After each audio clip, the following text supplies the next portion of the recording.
Well, as you may know, hunting season has already started here in the state. And hunting is a pastime to most in Louisiana, but we need to take some precautions to make sure you're staying safe. Carmen Taffy is here in the studio to bring us some more information. Carmen, what can you tell us? Yeah, Joanna. So according to the Louisiana Department of Wildlife and Fisheries, for the 2023-24 hunting season, there were a total of 364,194 hunting licenses. Rapides Regional Medical Center shared these tips when it comes to hunting safety. The biggest tip is to know the regulations and rules of hunting and make sure you have an updated hunting license. Trauma Program Director Sean Morrow shares the two things they see people getting hurt the most with hunting is ATV accidents and falling from deer stands. With deer stands, you always want to make sure you are using a haul line when climbing up your stand to prevent falling.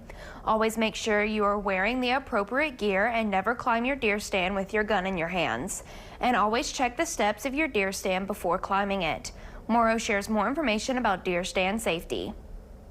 We worry more the higher up you fall from. So if you fall from 20 feet or 30 feet, obviously we'll see spinal injuries, we'll see extremity injuries, fractures, head injuries if you fall head first.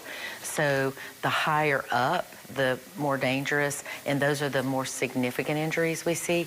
We probably see more injuries per year from a little bit lower height where they have a lower extremity fracture or sprain, that kind of thing.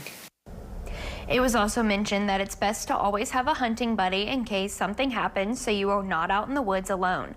It's important to know these safety tips when it comes to hunting to keep you and your partner as safe as possible. Joanna, back to you.